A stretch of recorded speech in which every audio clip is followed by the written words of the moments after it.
share this. This is a live stream directly from the Supreme Court of Nigeria for the election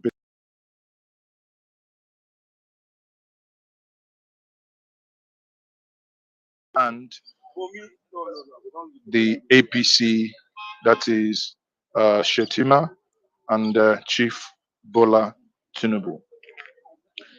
What are we expecting today? Today,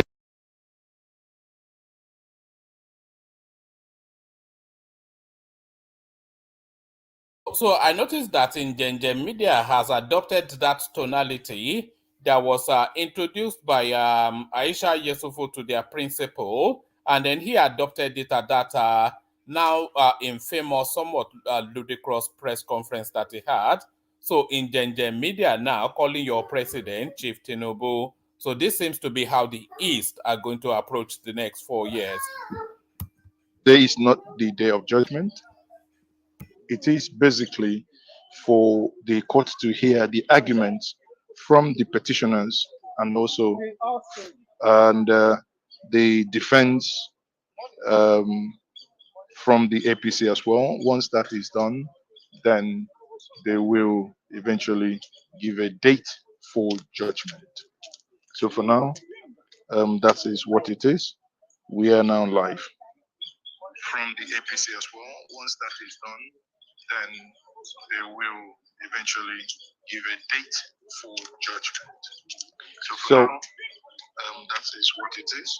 We will be getting you the people who are being accredited in terms of the legal or rather the lawyers.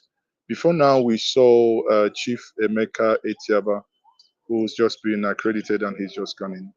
And we have other people also being accredited. Sadly, there is a lot of people, especially the media, um, colleagues, who are not allowed to go in. So let's quickly zoom in and see and give you views of those. Now, let's also explain something to us. For those who may be wondering what is happening here, there is a scanner at the door where you have the DSS guys, that is the security agents, and every single person getting into the Supreme Court, exactly the way it was done within the appeal, within the appeal court, every single person going in must be scanned. That vehicle you see there is scanner. Let's show you. You see, there is where you have the where they scan things like your bags, and the other side is where people obviously go in from. So, if we pan left, we'll see most of our colleagues are here, and you know, a lot of people are here. So we are doing this for every one of us on this platform. And if you haven't subscribed to this platform, by all means, do subscribe and share this video. Join us live here. We are live and probably the only one live now, um, trying to tell the world what is happening here in Abuja. Let's also turn around and show you the Supreme Court. The Supreme Court is indeed a very, very wonderful place. It has a very fantastic scenery. All right, so you can look at the whole place. And these are lawyers coming in, and we have people driving in there. It's a very serene environment too. All right, so we are here.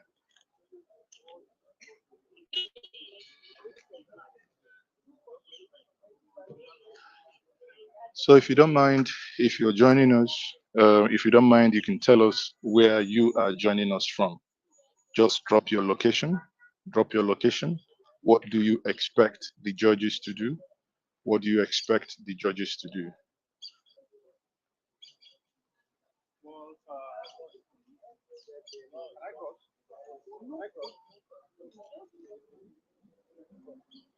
Tell us where you are watching from. Please do like the stream. like this stream, like the video, and do not forget to subscribe.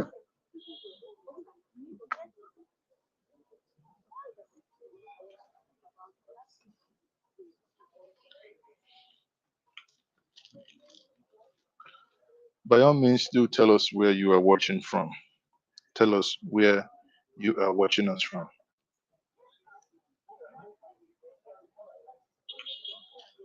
Tell us where you are watching us from. Drop that in the comment section.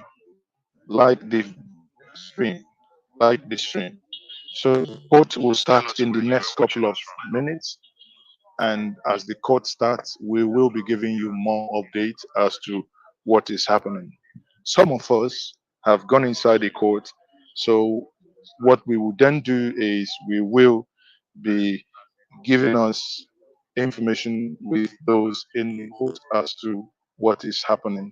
But here, which is even better, to be outside the court, because in the court you are not allowed to have the camera in.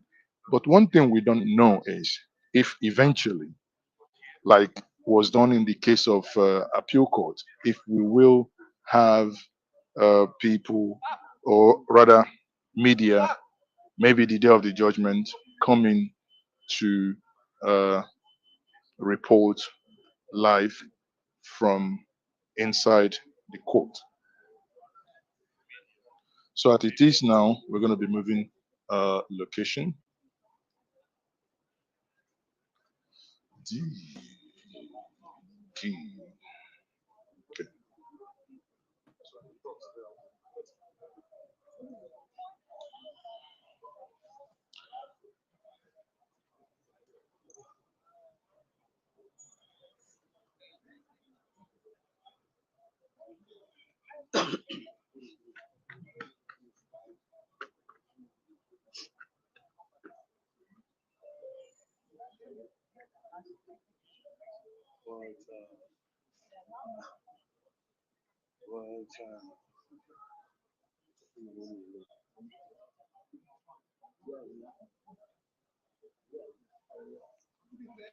So you can see that's a beautiful scenery, and we can now see what is happening in the court now. As this is ongoing, we are taking comments from many of you. Anyanwu Nwakihe, you're watching us from the Cameroon. And we have Ade Suleiman watching us from the United Kingdom. We have Michael Chico watching from Thailand. We have Godwin Mamodu. I don't know where Godwin Mamodu is watching us from, right?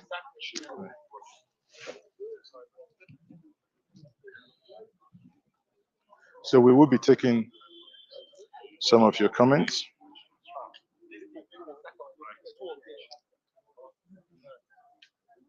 Let me go through where these people are, and obviously there is a slight commotion in the um, presentation of people. That's still not possible. Okay. So,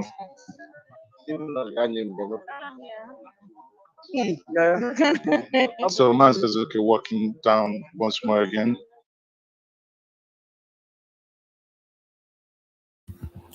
I think it's actually curious the sort of security that they wrap around this sort of event.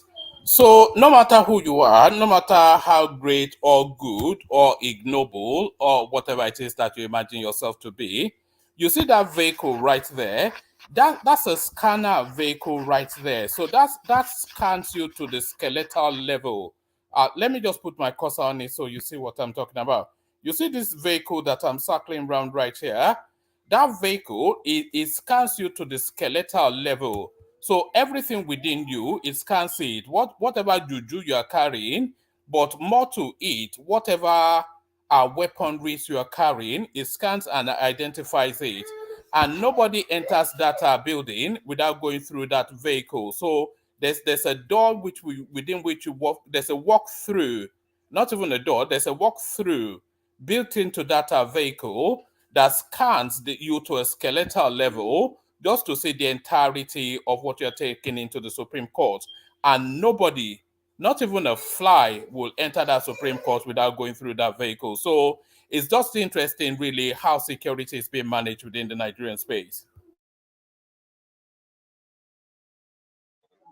To stay.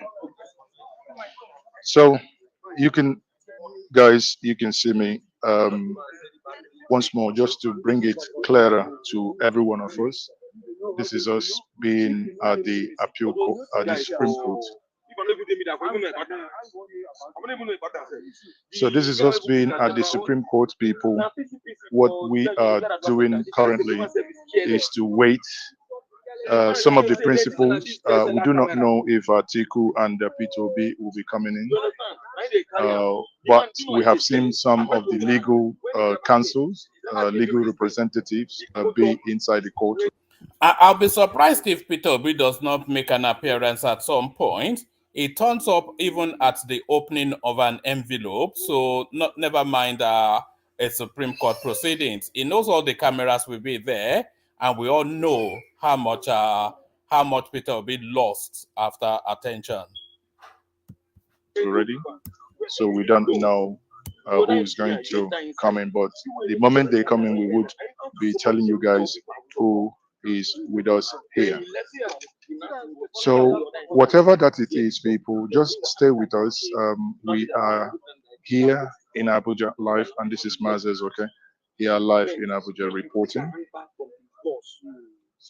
Like I said before, in case if you're just joining us, most of the cameramen are not allowed to go inside the court, which is a total departure from what we had from the appeal court. On Friday, as I had my live stream, I was and You see, there's an argument for both sides of that divide. There's an argument for reasons of transparency, and you know that now famous quotation: "Justice not just to be done, but to be seen to be done." So there's that argument to suggest that the camera should be let into the Supreme Court, but the sanctity and the sacredness of that Supreme Court, the integrity of the highest echelons of the Nigerian judicial space, it should be allowed to act unfettered, and not feathered though, but unfettered. So it should be allowed to act unfettered, and acting unfettered is essentially not having cameras pointing at the judges as they deliberate on matters. the Supreme Court, and I was told categorically that there was no list, only to come in this morning to say that, oh, there were some few lists, but now those lists were pure journalists who had nothing to do with camera, and which many of us here find a little bit absurd. What is the essence of them just writing text? They are, Nigerians. Many of you love visuals, and this visual is what we may not be getting. But there is an alternative. We have made our case, and they've said that we may not go into the court, but we should hold on after a while that we may be allowed to go to do some takeaways from the court. But it is been more than how many minutes now, and we don't know how long we are going to wait. The court supposed to start by 9. Now we have about 29 minutes, if that serves me right. So within the next 29 minutes, we expect that the court will start. But I can tell you categorically that we haven't seen any of those principles coming, be it from the APC, the PDP, the APM, or the Labour Party. For clarification here, this case today, um, it's a joint sitting.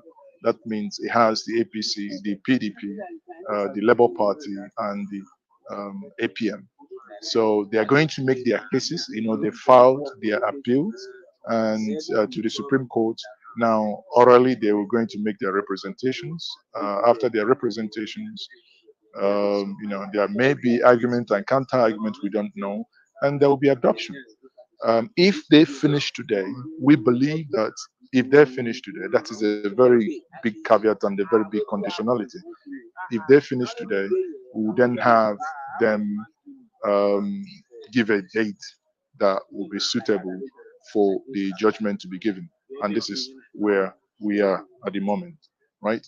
So if that happens, then we'll be having a date that would be suitable. Um, you know, we don't know, but that's obviously we do believe that that's going to happen before the 17th of November or around that time. But be that as it may, we know that before December 2023, there must be a clear, definite answer as to who wins this case. So, people, stay with us. We will be with you, and definitely, you know, we'll definitely be with you and to bring you updates. There is a lot of distractions also from my colleague and trying to understand what's happening at my back. Okay, so people, let me know where you are watching us from, and please, please, please share this stream, right, with your friends, family, in the WhatsApp groups where you are. Do not forget to like and share. Now, for those of you who may also want to support us, it's also possible to do that. You can use the super sticker or the super chat to do that. We do appreciate your support. Thank you very much. We'll not go off. We will still be here until we can update you as to what is happening. So I am still Mazes, okay? For now, going behind the scene as usual.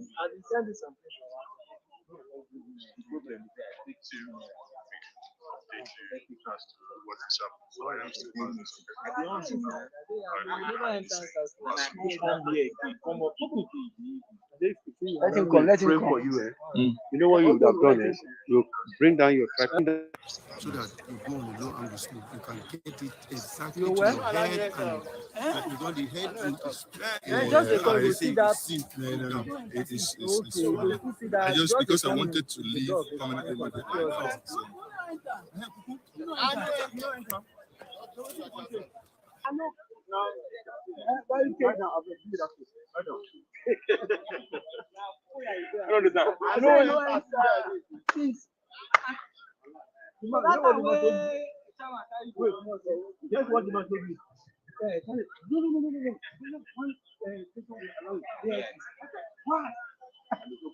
So, people, you may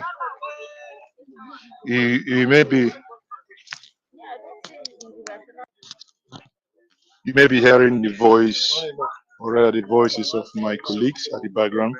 So, what you what that means is that many of us here are not happy, right? Be it from channels, from AIT, from Danger Media, from TVC. We are all outside here, so do not think it's an Danger Media thing. Danger Media is an international media company headquartered in London, and they have offices in Nigeria. So, um, you know, the accreditation was one click on. I don't want to say what are things about those who at the wee hours of the night have gone in to submit names. We'll leave that for another day. So tomorrow we will help to ensure that this does not happen, because on the day the judgment will be delivered, we will definitely um, sort these things out. And they have apologized, and we don't need to take whatever happened now public, but just bear in mind that some things are happening here. So let me take some of you who are watching us as also where you're joining us from. So we have Diamond watching from Belgium, and we have Michael Chukujelu watching from Philippines. Um, Best Peace is watching from Germany, watching from Tasmania, Australia. Best Peace, thank you guys, thank you guys, thank you. We'll keep bringing you the best. Just keep show us some love. Keep liking it, like the stream, like the video, and share with others.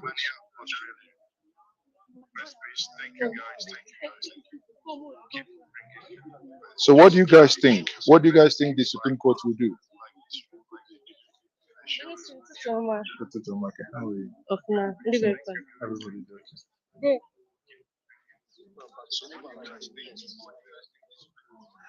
Okay, I'll have Odile watching from London, and we have Height Walk watching from Ghana. Wow! So it appears every Nigerian um, is here.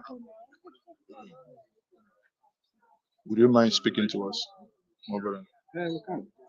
So I'm live. Hold on.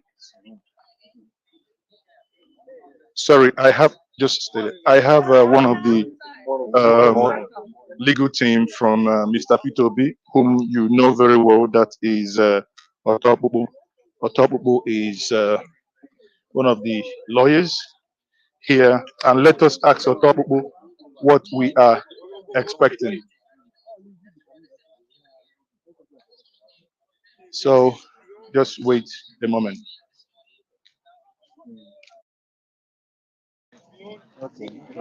Oh, precious. Uh, so he's on a call. He will just finish quickly, and we will find out what is happening. So you can see him here. That is Vincent Otobubu. He will be speaking to us in a moment. You know. So you're good there. You're good. Don't ask me a question about the matter in court. No. It's too be fair to speak on it. Well,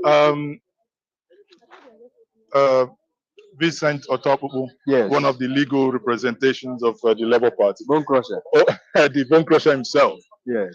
So we just want to find out what, obviously you are at the Supreme Court today. Yes. You've seen how things are going. Yes. And is it only Labour Party that is going to be, have the matters heard today? Or, just tell the viewers No, what there are two appeals. One from Labour Party and the presidential candidate, His Excellency Mr. P2B, and the other one from Alhaji Atiku Abubakar and his political party, the People's Democratic Party. So today they will be dealing with two appeals, arising from a consolidated judgment of the Election Protection Tribunal Court, the Court of Appeal, sitting as Court of Appeal.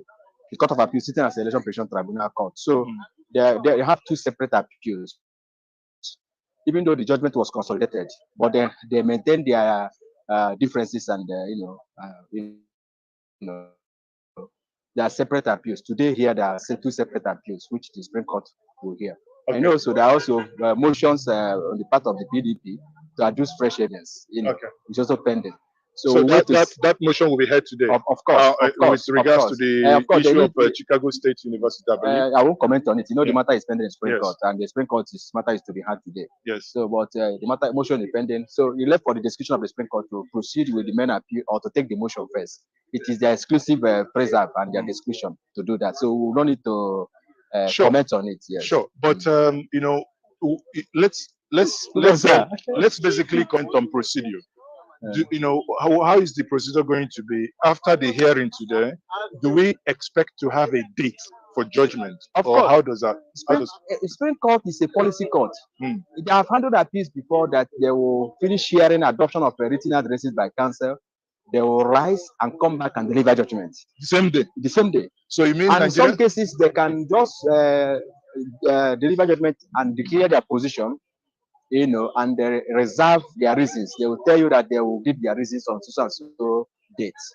So they are the policy court and the highest court in the land. So as a policy court, are you trying to say that Nigerians may even be surprised that today judgment might be given? Of course, it has happened before.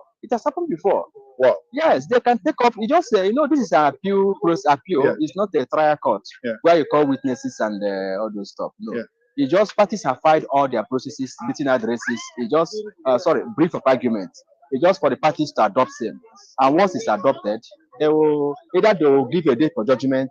Parties will go and come back that day. Or in some cases, they will give judgment therein. They will just rise, come back and give judgment and give their reasons later. And the law allows it.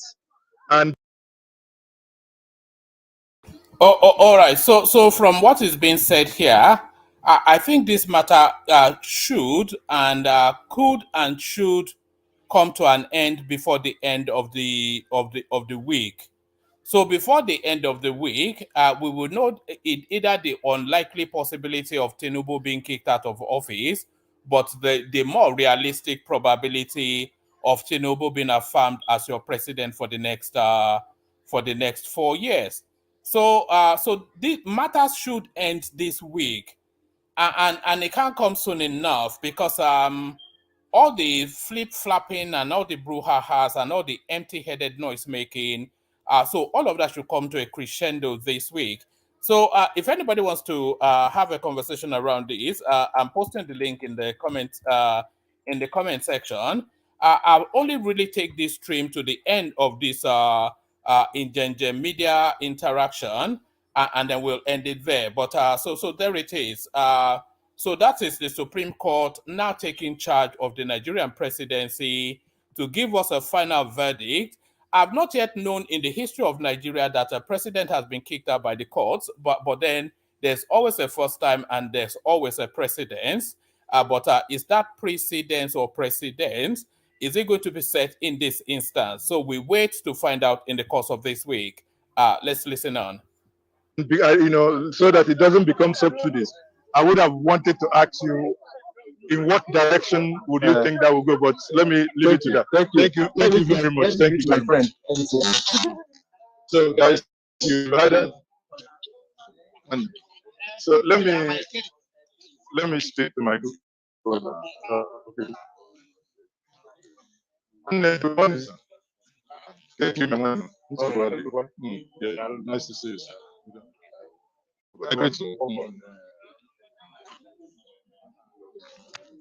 Violence person. You're a violent person, so come and speak the violence person.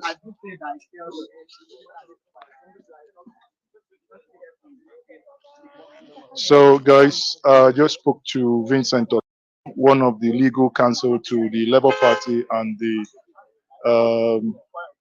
he made it very clear that we should not be surprised if judgment is given today, that it has happened before, and obviously you heard that from him. But we are hopeful and are still watching out what is going to happen.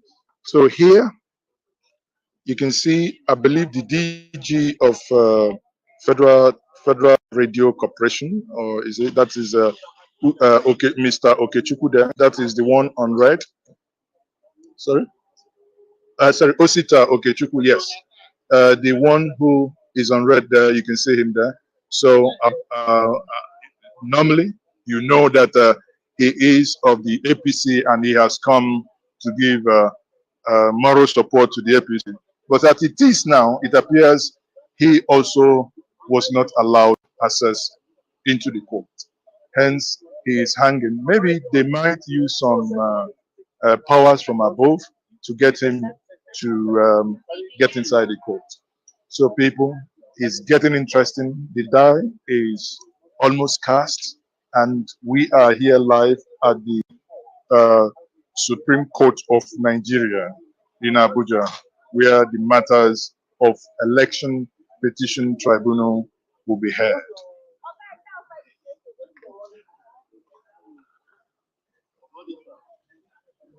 So stay with us, people. Stay with us. Let's just wait and see how this is going to be playing out. And there is someone that I would also want to speak to. Daily Trust, right? Where is Azu? Which is? Okay. Yeah. Okay. Okay. Is his name there in the list? No. Wow. So, guys, I understand this is Atiku is wasting his time, Pastor Ebubechi. I don't think it is wise to say that anybody is wasting their time. Let me see if Mr. Osita will speak to me and people. I'm not quite sure if wise is the right adjective. Clearly, there are circumstances under which you can describe that some people are wasting their time. And very much a lot of this Supreme Court process is just really to fulfill all righteousness. This is what a lot of people believe. And crucially, a lot of people actually believe that the people going to the Supreme Court, they also hold this belief as well. It's just essentially to fulfill all righteousness. Even in his best day of the week, I don't imagine that Peter Obi or Atiku Abubakar imagines that the Supreme Court will upturn an election that was legitimately fought and won and then hand it over to them that the people had rejected. So therefore,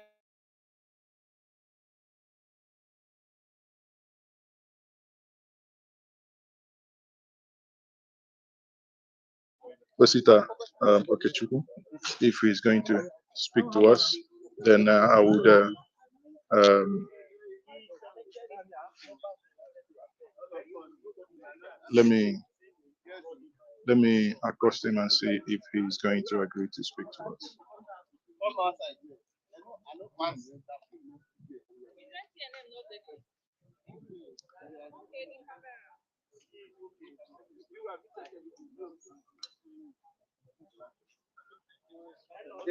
Vice President. So we are going to get people to speak to us. So just hold on with us. Is it the vice president coming in? So we now have the vice president of the Federal Republic of Nigeria. No, yes. Alhaji Shetima is coming in now. Uh, Oguche, Kekimesa, Igekwitul 9. I'm live. So if you don't mind, let me quickly mic you. I just landed. Okay. Okay. So okay, he's here. That's your back here. Why don't I? You want to greet him first? Let me greet you. Okay. So it's fine. That's him pulling up. Please, let me greet you. Okay. First.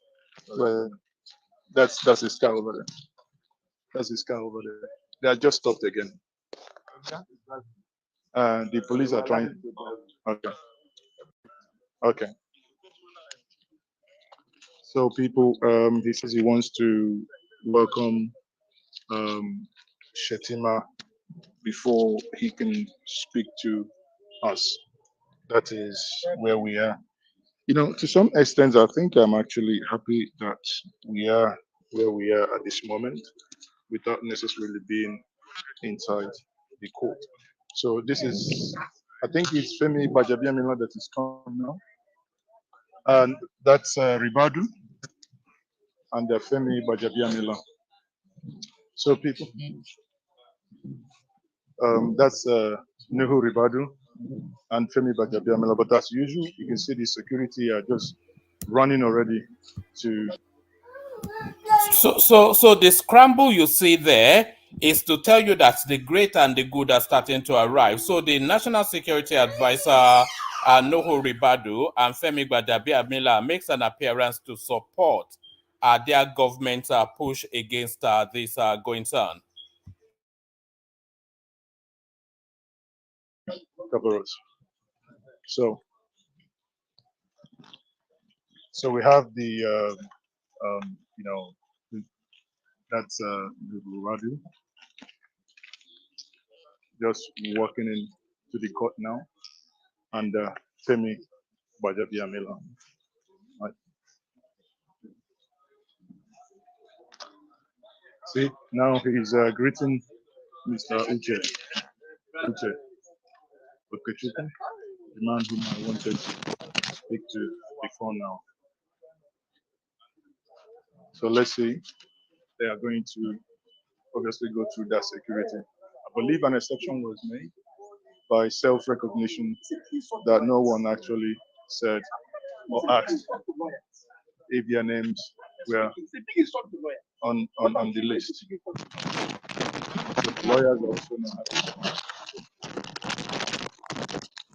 The lawyers are also not happy. You can hear that because there are other cases going on at the appeal court, at the Supreme Court, that they were not allowed access to.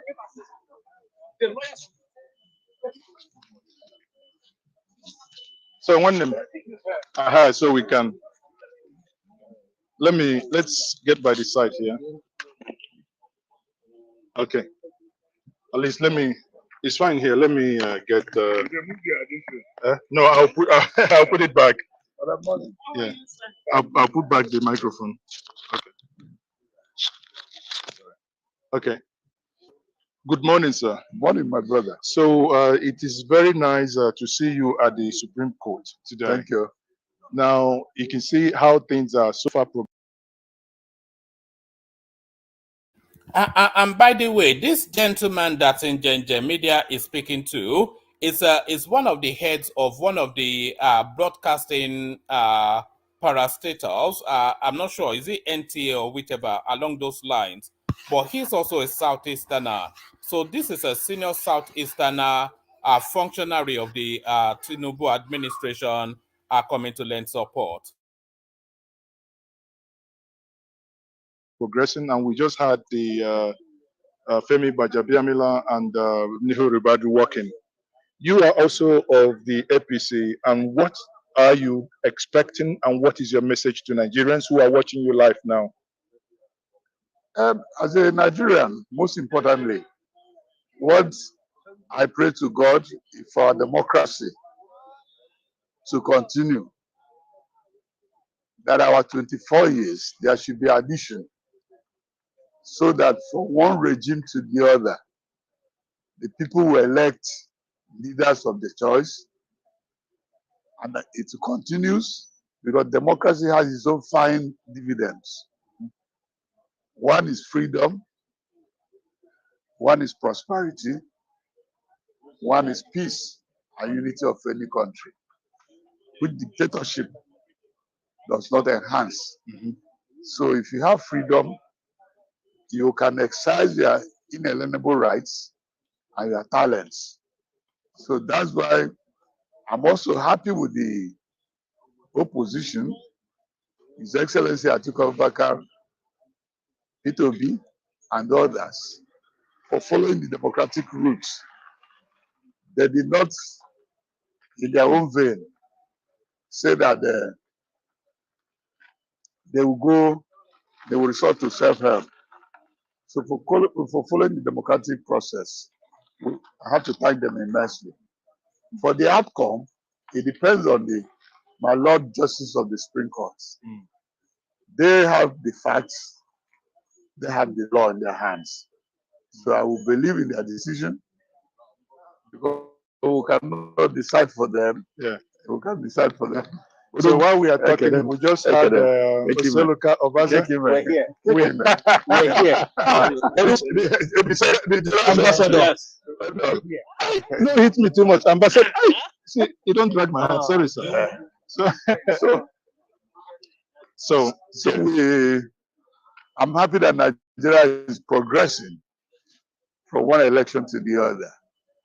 Nobody will doubt that from 1999 to date, that there are no improvements made. For those improvements, I thank the Nigerian people, I thank Almighty God.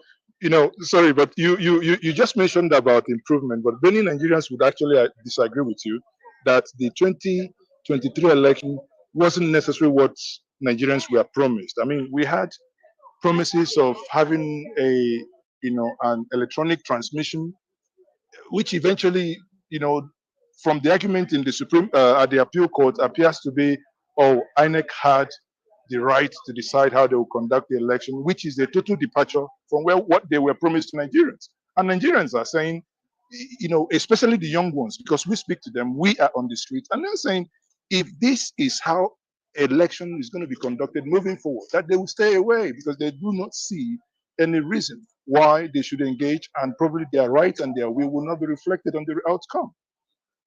I don't think they are correct. You don't throw away the baby with the bathwater. Yes, there might be some flaws.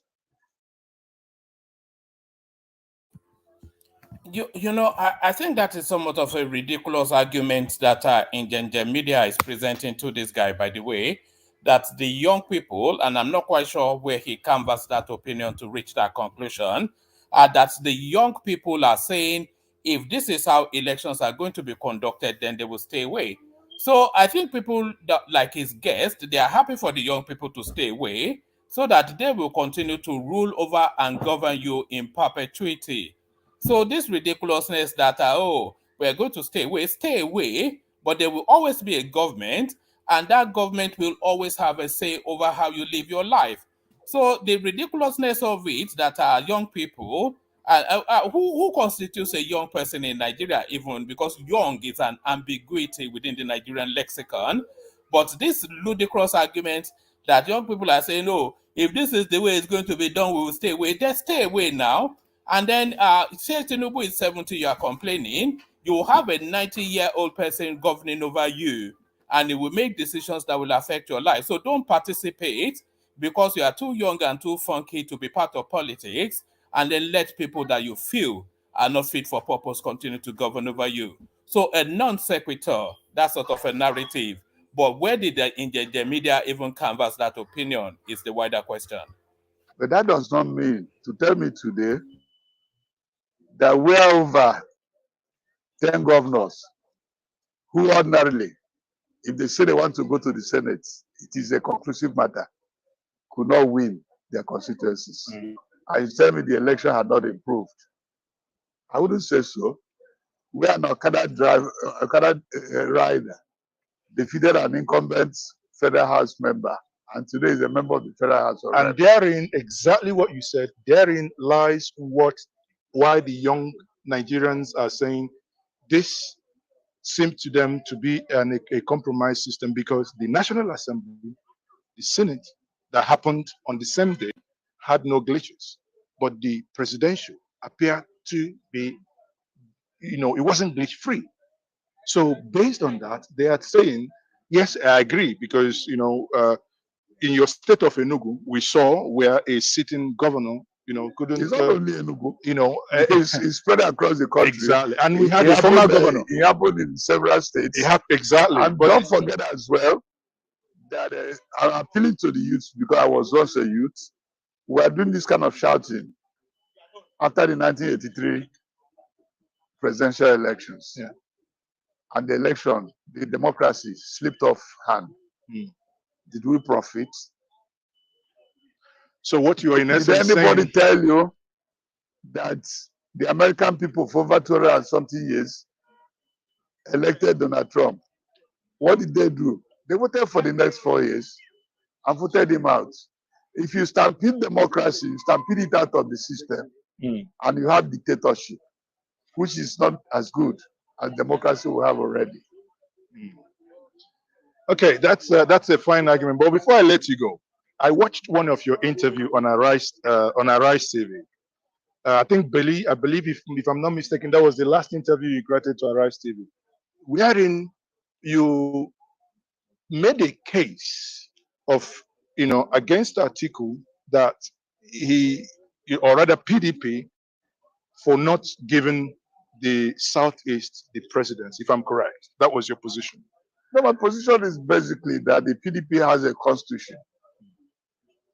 And under Section 7 of that constitution is expressly stated that power should be rotated between North and South for the peace, unity of our dear country. And that it is a convention as well that started in 1999. And His Excellency Atiku Abubakar was a beneficiary of that convention of rotation of president from North to South. Otherwise, if Umaru Shinkafi, he was also wealthy, Dr. Olusegun Saraki was also wealthy, Abubakar Rimi had all his capacity to bid, but they all willingly in 1999 buried their personal ambitions and allowed Southerners to contest. The outcome was that Chief Obasanjo became a candidate, Olufaya became a candidate, and Atiku benefited from that enterprise. And in 1990, in 2014, he walked out of Eagle Square against Jonathan. That Jonathan was breaching the zoning convention. That it was the turn of the North. Pay attention. Yes. And joined us in APC and came third in the primaries. And went back to PDP. And luckily for him, in 2018, presidential primary of the PDP, he was given no Southerner aspirant participated in the PDP primaries in Port Harcourt, but just which was hosted by Wike. Atiku emerged. Now, when it was the turn of the South, to start with, I'm not particular. If you had given any Southerner, it could have been a case. But to zero it, the Southeast, PDP owns the Southeast. Oh, okay, so let's note what he said there first before he goes on to pivot it to an ethnic tonality. I'm not especially particular about wherever in the South it goes to. Because when power transition started as an argument within the Nigerian space, it was power to transit from the north to the south. So that was the original argument, and that really is the original agreement as well. The power transits after a 4-8-year term by whichever side of the divide, it transits to the other side of the divide. So it doesn't transit to a micro space within that subdivision. It transits to the broader division. So what am I saying? When power transits to the north, it doesn't necessarily transit to the north central, the northwest, the northeast, or the north whatever. It transits to the north presents a candidate, and that candidate then, if he's able to make a convincing argument, wins the elections. If power transits to the south, it doesn't transit necessarily to the south-south, the southeast, or the southwest. It transits to the south, and the South presents a candidate, and if he's able to present a convincing enough of an argument, then he wins the day. So that's the loose or unwritten but spoken agreement within the Nigerian states. So now this now trying to micro it into a subsect of a subsect is a new phenomenon. This is our turn, whatever. This turn by turn Nigeria Limited is a new phenomenon within that already wider understanding of power transiting from north to south. That's what I'm saying. So in this case, but one would have expected that you, Alhaji Ganduje, that's Alhaji Ganduje walking in now, the former governor of Kano State, just walked in and is just written. You can't tell them that's corruption. Because by the time that came, you don't see color on the man going there. Sorry for choice. Can I my mic? Mabu not choose here, but other. Sorry. Wait.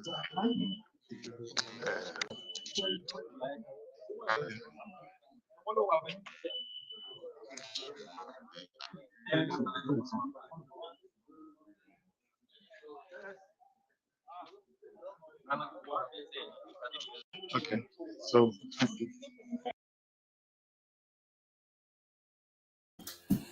Just from the retinue of the people that have walked through that security vehicle so far, Nigeria's debt could be paid off. Between Ganduje, Gbadabi Amila, and Ribadu, the monies that these elements would have looted will probably pay off all of our debts. Just those three people.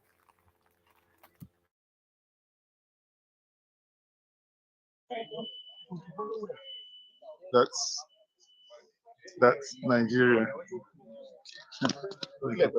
No, they refuse him. They refuse him.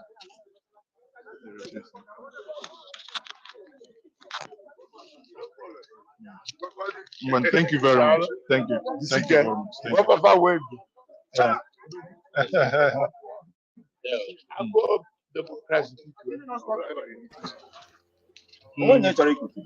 Exactly.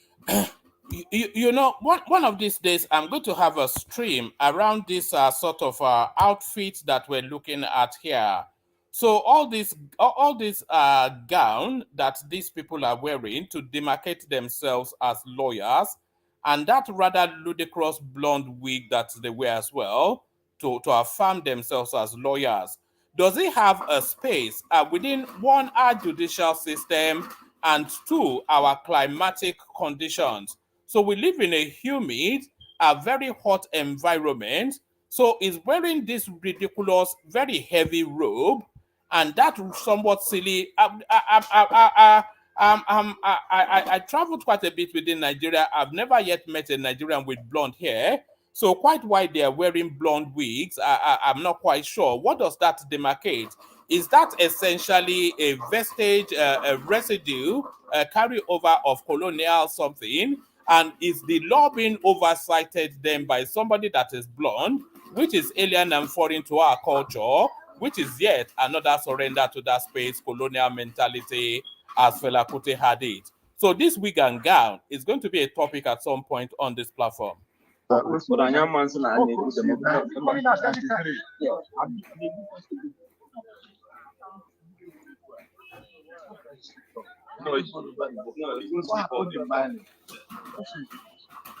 not saying it's impossible. Yes.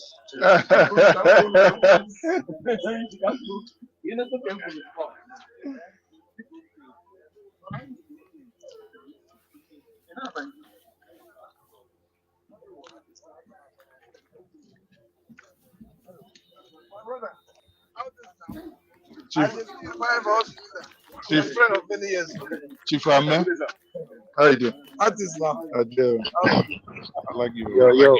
That's one good one. I just come off like my friend, my brother.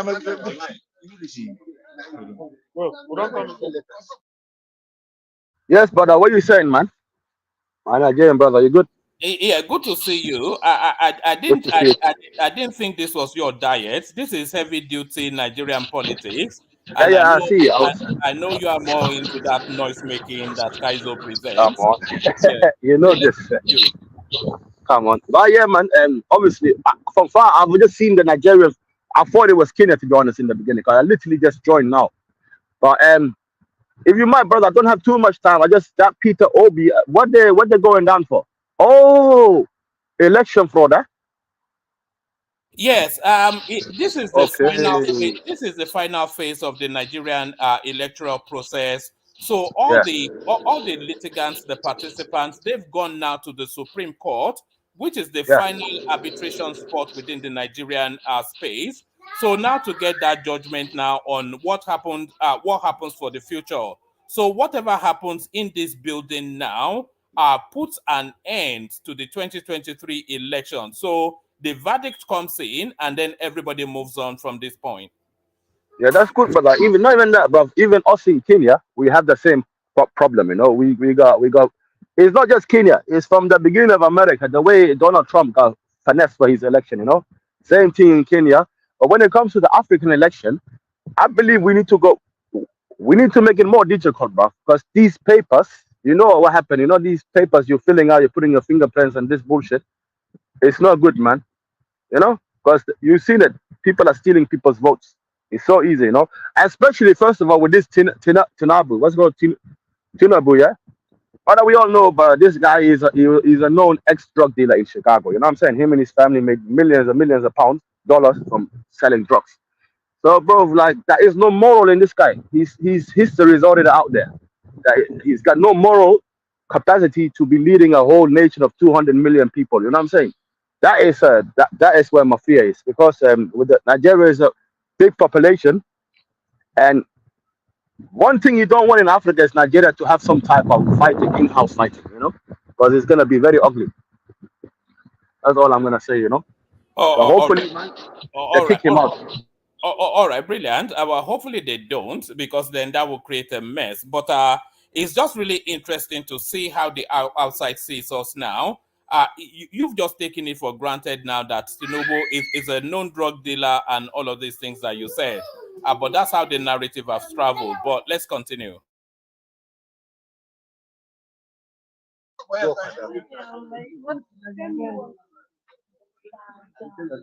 So you guys have heard the argument of made by Chief Osita Okechukwu, but again, many, including myself, will respectfully disagree with him that because we want to keep democracy doesn't mean we have to abuse the processes that brings things to bear.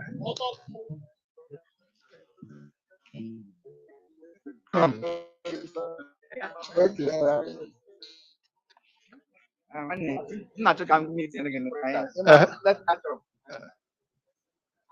I'm live, so if you want to speak to me, you come live. Yeah. To hear the case of your party, the PDP APM, against the APC Shetima Tinubu. So, what's your impression so far, having been here? You can see that the security is extremely tight here.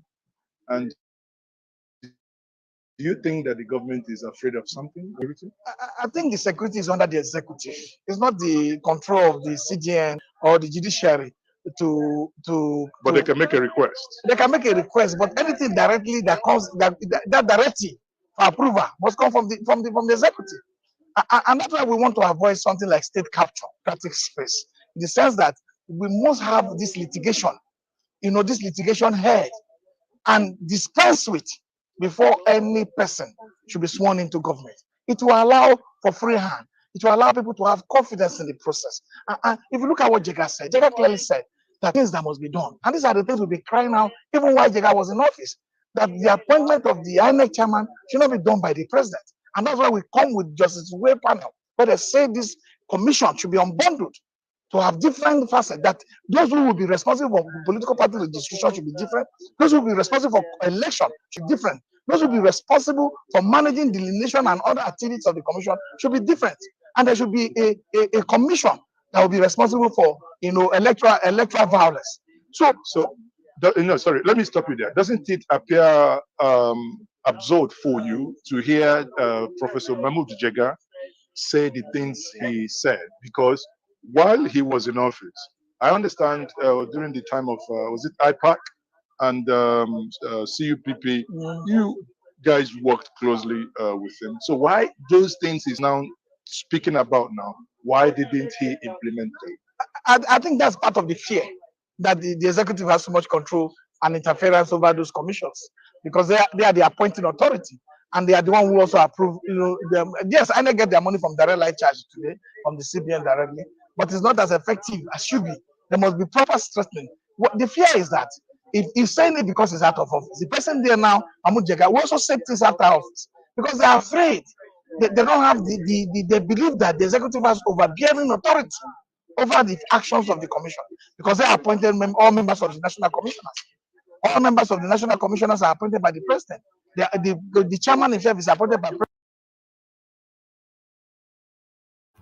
All right, so we had this debate now that they are having on the screen. We had this debate just about 2-3 sessions ago that the executive, which is to say the presidency, should not have the responsibility of appointing the INEC board or chairman. Because it's a self-defeating ideology. It's a self-defeating process. So just for the benefit of people who may not understand what's being spoken about, the INEC chairman, INEC is the body that superintends the Nigerian elections, and the sitting president appoints the chairman and the board of that INEC. So if the sitting president appoints the person that is going to organize elections for his re-election, or if he's completed his 2 terms for the continuation of his party institution, then he's more likely to appoint somebody that is sympathetic to that agenda than not. So already there is a fault line there already that stymies any possibility of a free or fair election. And that is where the narrative is. And this is what this man is talking about. And this is what a former chairman of INEC, Atiku Jega, came forward to propose to the space as well. That the responsibility for appointing the INEC chairman should not be vested in the hands of sitting political situations, because sitting political situations will want to self-perpetuate, and that self-perpetuation will skew at the sort of person that they are pointing to that position. So that's the conversation going on.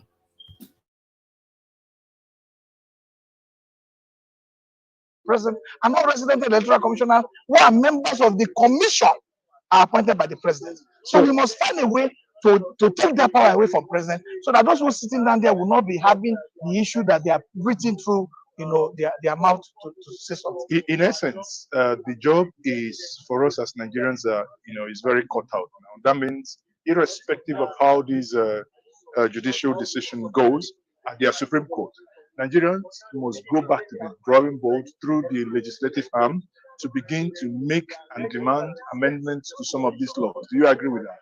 It is very important. All right. Before we hear if he agrees or not, let's hear from the people assembled so far. Maxwell, Vin, good to see you. So now today is now that final stretch of the Nigerian presidential election. The Supreme Court sitting, even one of the lawyers speaking to us earlier told us that they could even within today make a decision, but certainly within the course of this week, we are anticipating that that decision will be made. So what is your expectation of this Supreme Court sitting, Vin?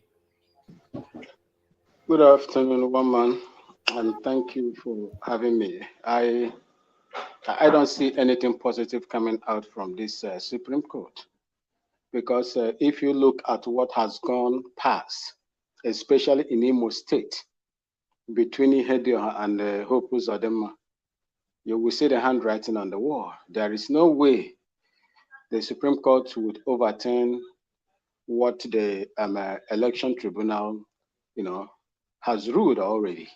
Nigerians will just live in hope and hoping that things will come out. Looking at the president himself, that I suspect that is going to be, returned. That man has no pedigree. That man has no integrity in him. The actions and the behavior, informations coming out on his behalf has rendered Nigerians all over the world, some sort of, being mocked. Nigerians are being mocked all over the world. Someone who was convicted of, illicit drugs opted to pay $460,000 in order not to go to prison, and many other things that that we have seen that has come out. Someone who said that he went to school when the school was not even established. These are some of the horrible things that is hanging around this man. Yet the Nigerian people, allowed him to be there. Let him land, and then you come after. Carry on, Vin. I don't believe that the Supreme Court will overturn what the tribunal has even ruled out earlier this year. So it is going to take the Spirit of God to change that. And if they change it as well, I do not know how it is going to be. Thank you.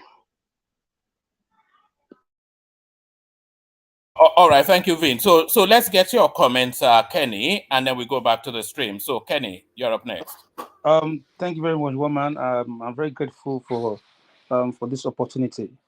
The reason why I came in this time, I always listen to your program and all that. I'm very sad in my heart that we have people like Mercy talking like this as if it was there when they made the judgment that it was of drug. It's very, very disturbing. You know what I mean? I find very disturbing in my heart that someone can talk with his full chest that someone is a drug dealer. You know what I mean? It doesn't sound well. You can hear what the other guy said. That guy from, I think, from Jamaica or something like that. He's saying our president is a drug dealer. You know what I mean? See, we should be mindful of what we say and what we put out there about our country. We have no other country. I have no other country. Nigeria is my home. For the fact that I live in UK, that does not mean that I'll be talking bad about my nation. And you don't have right to talk with your footsteps that someone is convicted of drug. I would that is lie. You guys just stop all this nonsense propaganda. You guys are spreading across the nation, across the whole world. Is unfair. You know what I mean? So we should be able to say the truth to the public about our country. It's not because your candidates lose or your candidates not. Didn't win the election. They start. You're angry because of that. Then you are saying rubbish about this man. We should just be mad for what we said. That's my point. You know what I mean? So this judgment, woman, there's nothing in this. Nothing. They have no case. Mercy, I need you to prove to me or tell the whole world where Obi mentioned that, okay, for instance, in Lagos State, oh, my vote is 800, 800,000, and they give me 500. This is the remaining. I see proof anything. Not, he has me proof anything. And you stand there talking nonsense. It's so annoying. Sorry, Kenny. This is an exercise in futility. Let me just tell you this. I'm saying it in the comment section as well. For the next 8 years, what Maxi just said, what Vin just said there, is going to be the narrative for the next 8 years. So Tinubu will have to live under that.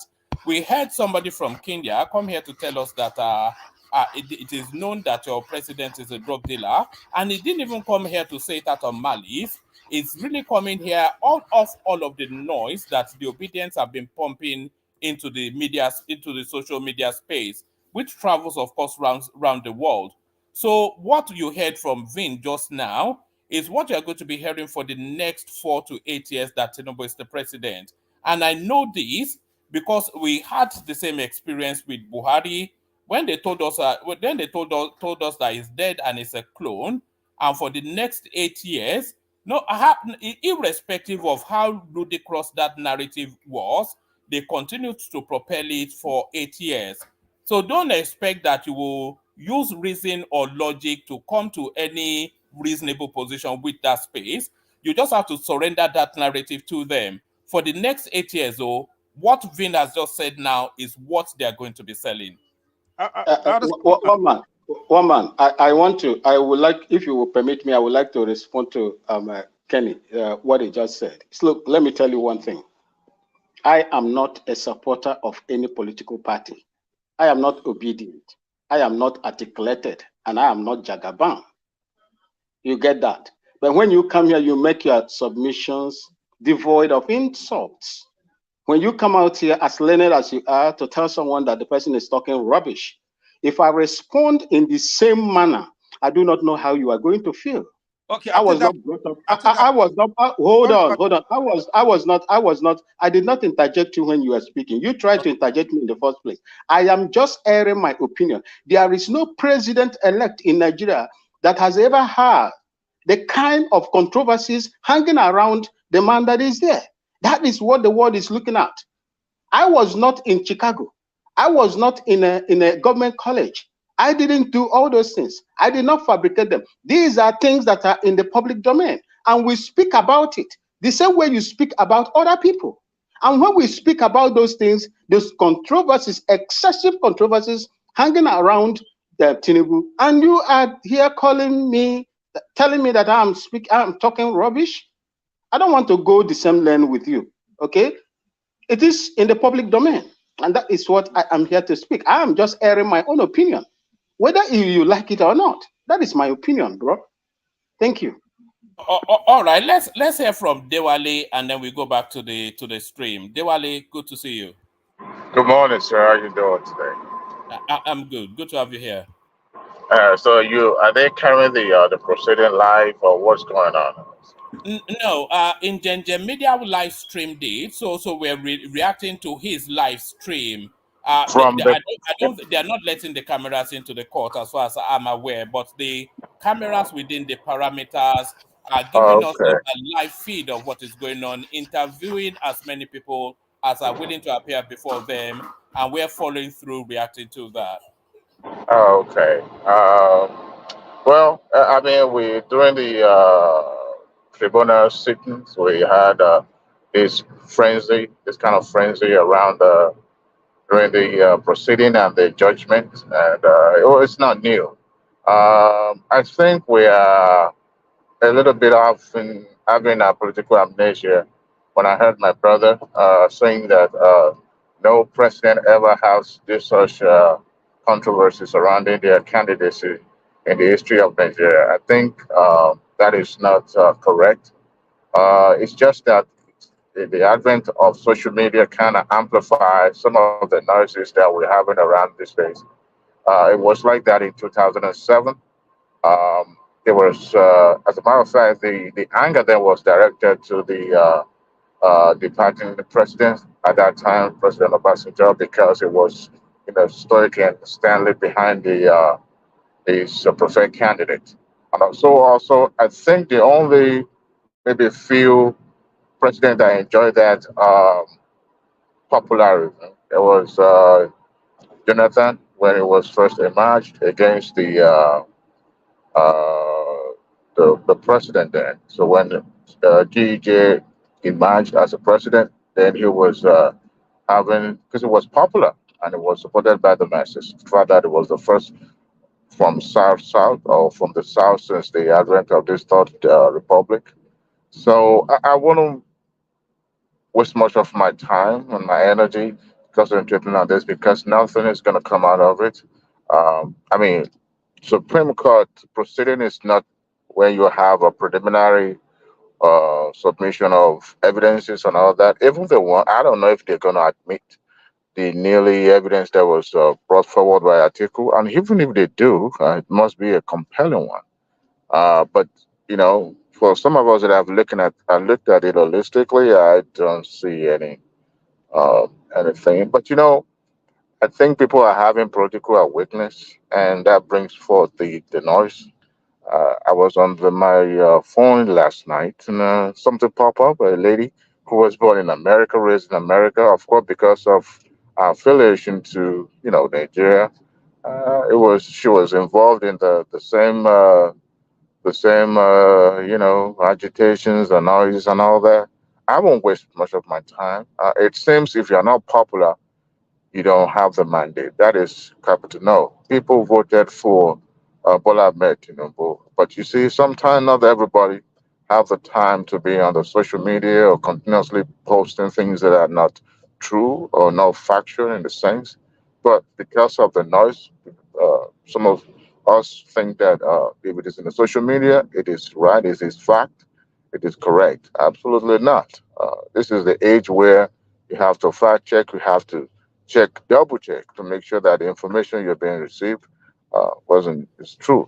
Not quite long ago, Yeah, there yeah. was a But the thing is, Dewale, propaganda travels a lot faster than the truth.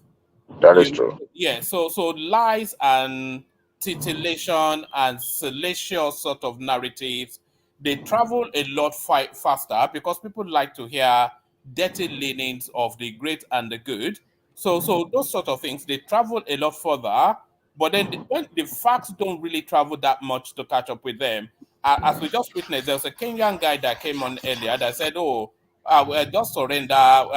Your drug dealer president is too powerful for you." And not just on this stream here, and he wasn't even saying it out of malice, but that drug dealer narrative that the obedient spaces have been pushing relentlessly into social media.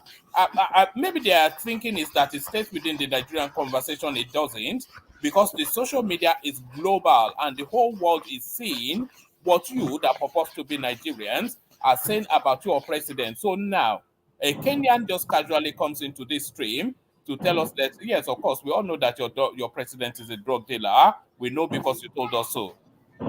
Well, I guess it's based on that argument based on what he read or heard on the internet. So that alone is what makes him to believe that the president was a drug dealer. But woman, you're right. Lies travel faster than the truth.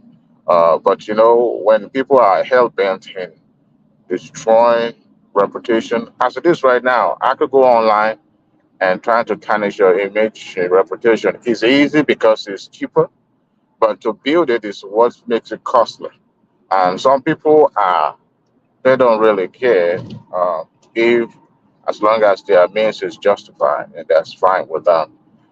Before you call somebody a criminal, a drug dealer. If that person has not been convicted, has not been tried, and then you assume that that person is a criminal, then you could be liable. Could be liable. Anybody can be sued, even on this show. But you see, we live in a society that doesn't really pay attention to such side noise because for how many people are you going to be Um, paying uh, attention? But Dewale, do you know the golden rule of gutter journalism? Do you know the golden rule of gutter journalism? go ahead. The golden rule of gutter journalism is that don't let the truth or fact get in the way of a good story. So don't worry too much about the truth or fact. Oh, if the story is juicy, just push it out, and this is what is going on. Exactly. So the truth or fact is just incidental to the noise that is being propelled. So Yeah. irrespective of whatever the facts are, the mud continues to sling, and ultimately it sticks. There's no good news or bad news. All news are good news, as long as it's pushing in the headlines and people are able to take a second look at it. But you see, the division we have now in our society in Nigeria, it didn't start from Nigeria. It didn't start today.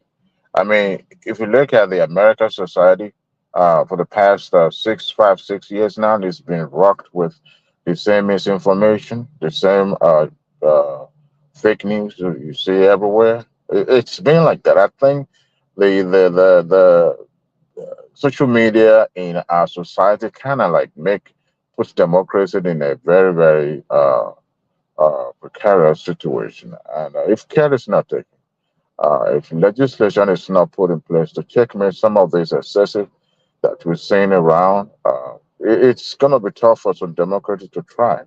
And that's my fear. When somebody can just sit down in the corner of their dingy room and start putting out some misinformation and trying to uh, rubbish somebody's image, how many people can you fight? It's tough, Dewale, for some. Dewale, Yeah. hold on. Can you be specific about this measure, like that you think they should put in place? Can you tell us what exactly those measures are or should be? I want to know. Is it gagging the media? Is it regulating the social media? What is it? Can you repeat that again? You said they should put measures in place against these Yeah. things. So, what kind of what are those things that you think they should put in place? Is it gagging the media? Is it social media regulation? What is it exactly? Okay. As it is right now, presidency is is a public thing, so it's gonna be hard for someone occupying that position to go after an individual because how many people can you go after? But when for people that are around the person, knows the truth, they could also take advantage of the fact of their proximity to that individual to take it upon themselves to, prosecute if they know that the information out there is not factual. Also the social media, the fact checking. Unfortunately, we have the likes of Facebook, Instagram, and the X. Unfortunately, the person that owns X now is I don't know, out here. So he kind of allows that, allows the misinformation to thrive on his platform. And I think there's a, a scheme behind his acquisitions of that platform because it seems since he took over, it's been one controversy or the other. And Facebook took it upon themselves to fact check. But how many people can you fact check? But in this scenario, we have a nation that would take it upon themselves because it's not now the result of sitting down not doing anything could put the country in a very bad shape. So what I would suggest that the government do is to, people might say that, well, it's going to hamper free speech, but a free speech that is going to destabilize a nation, a free speech that is going to, not just destroy the unity and the stability of the nation now, but probably put it in a in a situation that will put it in an extent, in the future. So I would suggest that, put a measure in place by the National Assembly that before anybody posts anything in that space in Nigeria, that they think about it twice before posting it. Otherwise, there will be some stiff penalty or sort of, so that people will be cautioned uh, before posting stuff. All right. Let's hear brief thoughts from Babati. So Babati, we're following this live stream, which is streaming from the Supreme Court as they kick off day one of now the final phase of what is the keenly fought and bitterly lost 2023 presidential election. So we have in media streaming from there. It is picking up passerbys to interview and whatnot. There's a possibility, very remote, of a decision today, but more a probability of a decision this week. So matters either way come to a head this week as we enter the final furlong of this election. Babati. Good morning, one man. Good morning, Mr. Gbadue, aka Dewale. I mean, I don't even know. Kenny, is it Mazzy or Maxi? I'm not wearing my glasses. I can't really see. And anybody in the comment section. Good morning. One man. I think we've always. I mean, the days here. Did they deliver that judgment today, or just gonna move? This is the final day, right, Mama? This is right. This is the final. We get. I think it's unlikely that they will that they would give the judgment today. So they will take all of the presentations, I suspect, of the lawyers. That they will get like a 15-minute slot to back up whatever it is that they've already logged with the Supreme Court. So yes. they take a 15-minute submission, and then they'll send them away, and then later inform us of the dates that they'll give us a verdict, which hopefully will be sometime this week. Right. So the big issue now, the big question is like those so-called new evidence, like that they Atiku space said that they've unraveled. Would they be admissible to court? Like I think that's the question, right? That's the main. Yeah, that's the main hub of really what's going on, because all the indications are that they will just affirm what the appeal court did, because the appeal court did such a heavy lifting in that space that it'll be very difficult for them to overturn it because they covered all the bases. So the only now new curveball into the situation is this alleged discovery by Atiku at Chicago. So are they going to admit it? If they do admit it, how are they going to handle it? So that is really where the question is. There is nothing really outside of that to be decided. Yeah, but actually, one man, just don't mean to digress. I'll get back on this train in a minute, but just for a few minutes, because I was listening yesterday. You guys were discussing the eligibility to vote and diaspora voting and whatnot. And it was nauseating, like listen to you diasporans. I mean, I live in the diaspora too, so I'm not going to absorb myself. But it was nauseating to listen to, some of you guys that left Nigeria when Nigeria was still had Gongola states, that left when Idi Agbon was in office, talking about you want to vote in Nigeria. I don't think anybody outside Nigeria should be allowed to vote. If you've not been in that country for the past 5 years, there's no reason for you to you should not be allowed to vote. So that would be my own. Even if you pay tax in Nigeria? One man, you don't live there. If you don't live in a place, you've not been there since the days of Idi Agbon, why are you voting? What is no? That should not be allowed. And I know that this call is coming from you guys from the South, thinking that you're going to have additional votes. Forget, when I have noticed one thing with people from the Western Hemisphere, the Nigerians in the Western Hemisphere. Each time they discuss this issue of diaspora voting, maybe I don't know what it is, but they never. Benin Republic is diaspora, Sudan is diaspora, Mexico. So they always have this mindset of USA, America, London is diaspora. Diaspora is outside the country, right? I'm not the Englishman on this platform. So if you think that you are going to get some additional votes from the UK, US for your own region, well, The North has a surprise for you. They have Niger. It's also diaspora too. But one man asked you a question. I want to answer it. What's the question? He's saying that all if they are paying taxes, they have company, they employ people, they're doing, one leg here, one leg there. Well, I have stuff in some African countries. Does that mean that I have to vote, or I am eligible to vote in those countries because I'm paying taxes to those countries in West Africa? No, I'm just saying that. Okay, even if I'm going to if I'm going to support that form of that legislation, I would say limit it to just presidency only. But state and local governments should not be allowed. Presidential, and you must have. I think they're limiting. I think that is the proposal that is limited. And one more, you must have visited the country at least 3 to 5 years prior to that election cycle. Don't tell me you've not been to Nigeria in the last 25 years and still want. I will know. You must show proof that you were in the country the last 3 to 5 years prior to that elections for you to even vote. That's my own take. Don't disappear for 40 years talking about you want to vote in Nigeria. What do you know? You've left the country. So I'm not gonna. No, I'm not. But back to the issue here. Hopefully, we can get this thing resolved so that we can move on with our lives. Honestly, one man, I'm sick and tired of doing this all the time. I know it's fun. You enjoy it. At this point, I don't enjoy it anymore. It's not actually fun. I'm like wishing calm. What I man? want it out of the way. We can't criticize Tinubu because of this.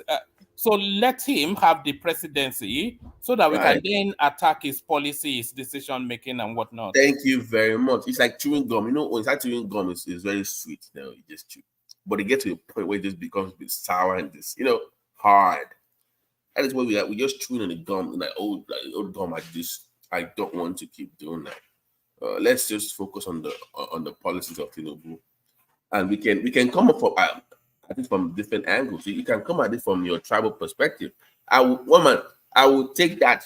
If an Igbo man tells me, "Oh, Tinubu is not doing this," that is even more. I would take that discussion than what we have right now. So far, it's talking about the current government. So you can have a tribal lens. You can look at it from a private tribal perspective. I don't mind that. You can look at it from a cultural, religious perspective. I don't mind that. But as long as the focal point is on the current government, it's what I care about. And hopefully we can move on with this. We can move away from this ridiculous show of things. I'm not really, but I'm going to come on your show and I'm going to pretend like I actually care about it, but I don't. And by the way, Babati, I wanted to just ask you 2 questions. Yes, sir. These people that you are dismissing, that they are not qualified to vote simply because they live in the diaspora, are they not Nigerians? Are they not carrying Nigerian passports? And the second one, looking at the impact they make in the economy of Nigeria on annual basis, is it not conducive or accepted for them to at least decide who governs the land that they were born? Thank you. Okay, so let me take the last one first. So the constitution of most countries, when it comes to let me just limit it to the Western hemisphere, like because the champions of democracy, they promote democracy. One thing about the tenet of democracy is that they will tell you, even if you read the laws and the tenets of democracy, it tries as much not to give you a leg up or an advantage based on your influence or how much money you have. So if you go, even the Supreme Court of America once ruled, I mean, they've changed it now, but back in the day, it's like every vote counts. The poor, the rich, everybody counts. Everybody matters.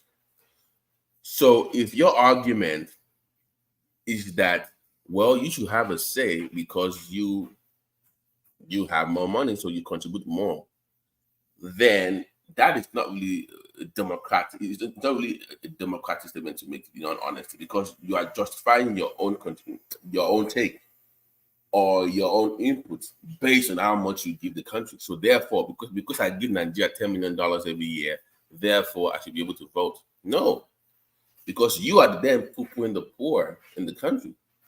It is based on people. So you need to make a clear distinction now. Is it of residency or is it of Well, indigenship? well, That Babati, is, I let me think finish. Let me finish. just 1 second, just 1 second. I think paying taxes shows that you are not just invested in the place; your presence is also felt in there. That's what my.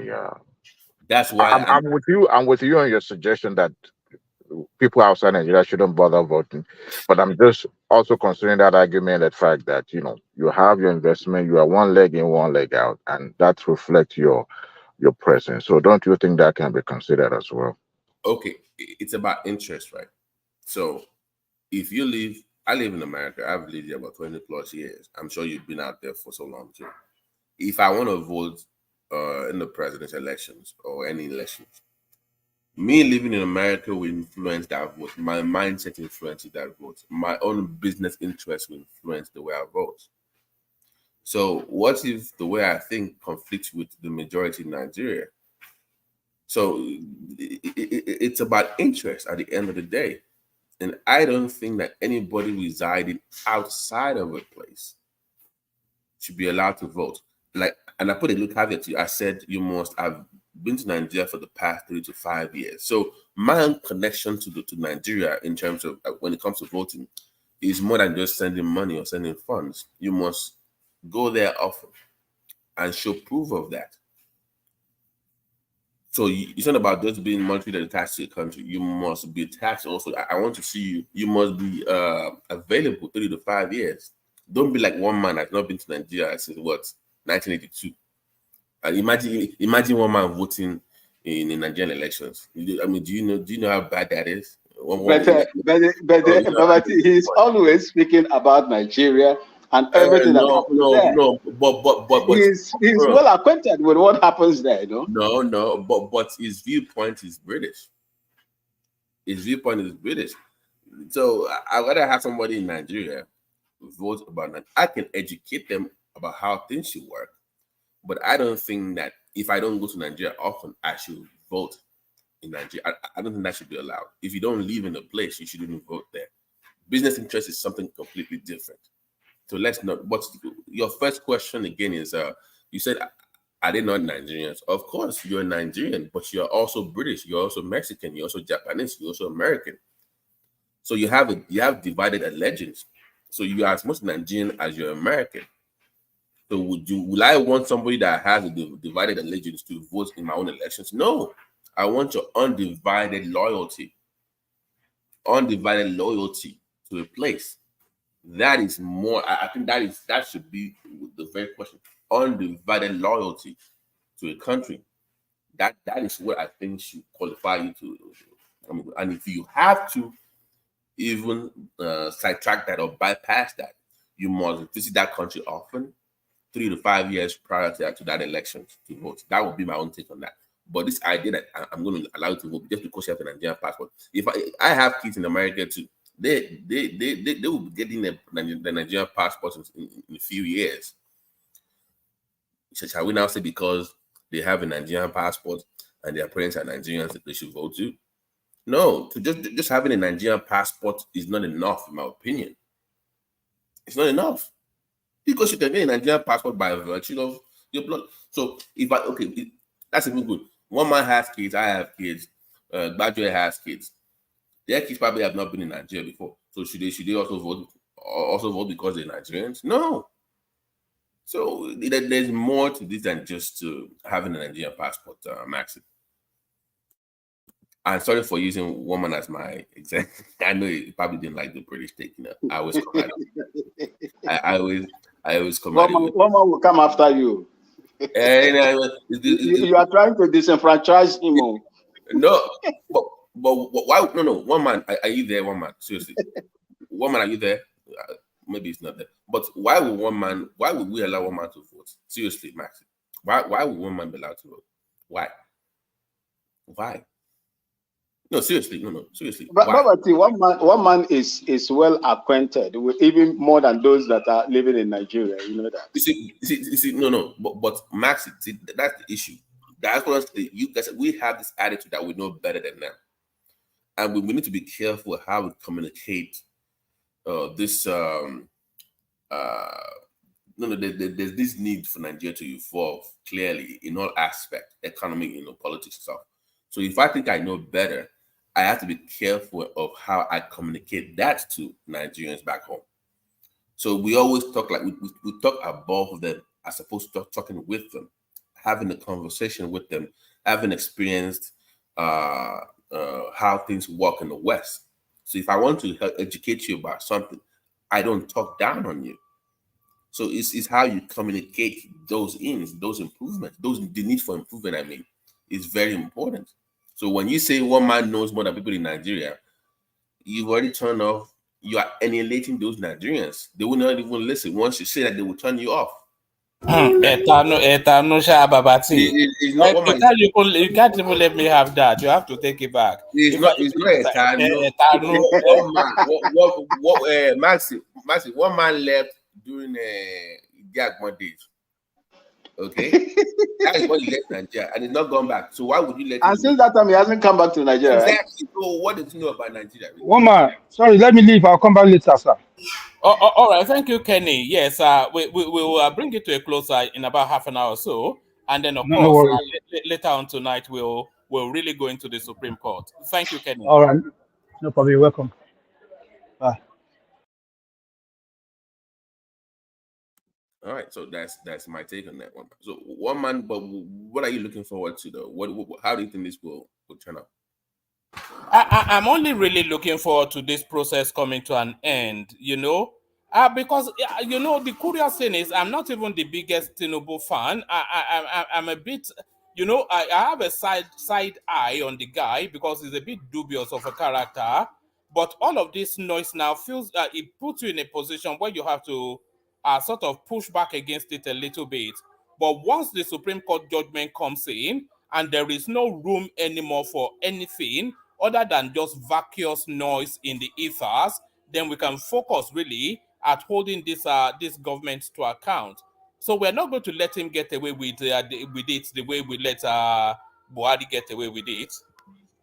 Yes, and I agree with that. That we need to start, but our Labour Party don't get me started on that because I was laughing driving. I was driving and I laughed so hard when you brought up that story again. The response of the Labour Party members in the House when they said, I think you had this headline that will Aburi give us the SUVs? So I don't know, something like that. Like because the story prior to that was he told them not to take the SUVs and they said no, and they didn't respond. And I think you had a headline like, "Oh, is Aburi going to give us the SUV if we turn the one down from the government?"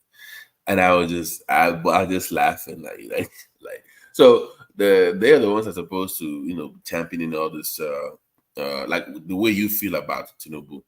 That should be coming from Labour Party. I mean, those in the House and those in the Senate. They should be the one challenging the system, because that's the reason why people put them in there in the first place. But they're not doing their job. So people like us from the outside, we can then, do the best we can and put the pressure on the government. That's very important. So I don't mind, once again, even if it's coming from the tribal perspective, as long as it's focused on Tinubu and about its policies, I will listen to what you have to say. So that's where we should be, one man. All right, brilliant. Let's watch this for another 20 more minutes or so, and then we'll just close it off with remarks. One man, please permit me before you roll the video, permit me to just take a leave now to go and pick up my daughter from school. I beg you. I will be listening at the background. Thank you. All right, brilliant. Thanks for joining us, Vin. Join us later in the evening when we carry on with the conversation. Thank you, Vin. I will do that. All right. One man, mate, I'm going to work, so I'm like, let me just check in with you. I love this morning drive, but you don't do the morning show anymore. I don't know why, but and don't ask me to host. I'm not. No. I'm going to actually ask you, BT, but I'm going to ask you to host a stand-alone session around a specialism. I'm also asking Zita to do that as well. Not be a regular host, but be a host around a specific nuance. But we'll talk about that later. Just like maybe an hour or 90 minutes. That would be the cap. Yeah, no, yes, just an hour or 90 minutes, maybe on Ifa, on herbs or whatever it is, you know, just a monologue to the space. And by the way, let me congratulate the platform. I was on the road, so I thoroughly enjoyed the debut of Doopsy show on your platform. It was a breath of fresh air just hearing the ladies talk about, you know. I actually enjoyed the show, just to let you know. So hopefully she comes back, and maybe is it every Sunday now that she'll be hosting that, Doopsy? It will be. Yeah, that was okay. So we'll talk. All right, let me run. Thank you. All right, thanks, BT. Things that Nigeria must do first is to make sure that the INEC, the commission itself is unbundled. The commission is overburdened. I can tell you this because I've worked Unbundled in what sense? Can you give me some more light? unbundling is not. I'm not the first person saying this word. It was established in the Justice Tuwe panel report. And if you look at what Justice Lemu election violence report also says, is that the commission is responsible, as I speak to you, for political party registration and management. The commission is responsible, as I speak to you right now, for election conduct. The commission is also responsible. The commission, in the commission I mean INEC, is also responsible for trying electoral violence. And that's why you see none of these things INEC is getting it 190%. No. I mean, it was election, and INEC been tried successfully for electoral violence. Because even when you try to try that, you now find out that those attorney generals of the state who belong to parties that usually commit violence, we bring what they call not only prosecute to take over the case and absolve it. But if we have electoral tribunal offenses commission, just like the AFCC is for financial crimes, we will have an effective agency that will manage those who are committing heinous crimes against our electoral process. And then two, we will now also go for to make INEC more impartial, to make sure that a member of a political party who is elected, who is the president, because every president is a member of a political party, cannot be appointing the referee in a match where other members of the multi-party coalition of political parties will participate.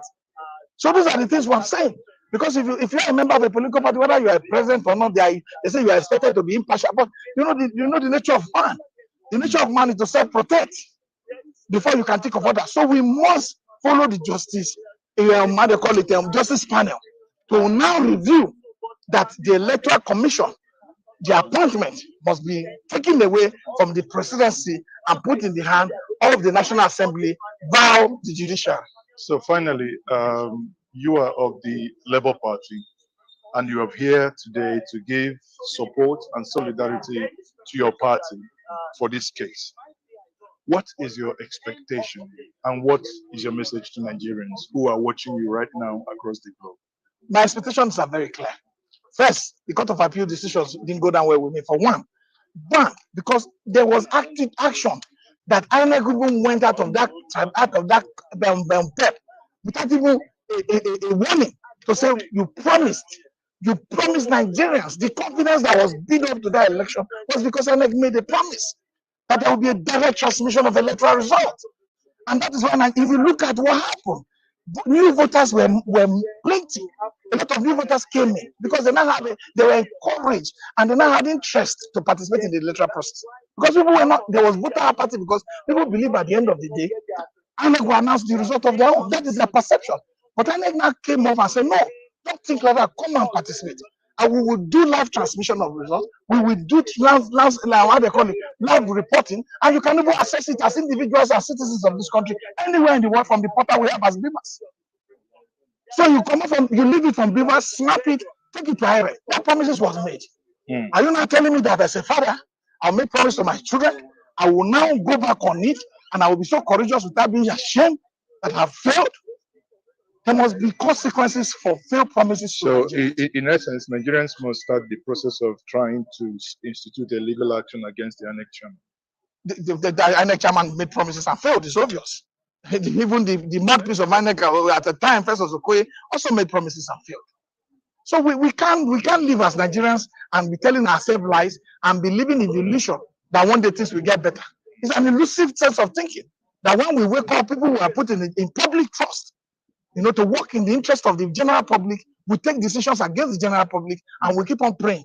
The prayer without action is eventually not going to take us anywhere. And finally, do you foresee breakdown of law and order, perchance that the decision of the Supreme Court does not go the way many Nigerians who came out to vote expected that it should be.